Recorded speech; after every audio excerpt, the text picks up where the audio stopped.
ഇന്നത്തെ വചനം വിശുദ്ധ മത്തായി എഴുതിയ സുവിശേഷം 20-ാം അധ്യായം 34-ാം വാക്യം.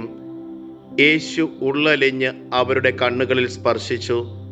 തൽക്ഷണം അവർക്ക് കാഴ്ച കിട്ടി. അവരും അവനെ അനുഗമിച്ചു. കാരുണ്യവാനും സ്നേഹനിധിയുമായ നല്ല ദൈവമേ, അങ്ങേ തിരുസന്നിധിയിൽ ഞങ്ങളുടെ എല്ലാ പ്രാർത്ഥനകളെയും ചേർത്ത് വയ്ക്കുന്നു. ഈശോനാഥ, ഞങ്ങളുടെ പ്രാർത്ഥനകൾ കേട്ട് ഞങ്ങളുടെ മേൽ അങ്ങ് ഉള്ളലിഞ്ഞ് ഞങ്ങളെ അനുഗ്രഹിക്കണമേ. അങ്ങയുടെ അനുഗ്രഹത്തിൻ്റെ വഴിയിൽ സഞ്ചരിക്കുവാനും ദൈവകൃപയെ സ്വന്തമാക്കുവാനും ഞങ്ങൾക്ക് കൃപ നൽകണമേ. അമ്മേ മാതാവേ, ഞങ്ങൾക്ക് വേണ്ടി മാധ്യസ്ഥം യാചിക്കണമേ.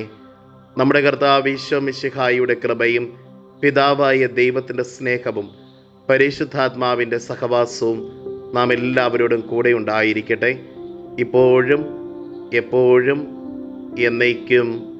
ആമേൻ. ഇന്നത്തെ നിയോഗം എല്ലാ രോഗികളെയും സമർപ്പിച്ച് പ്രാർത്ഥിക്കാം.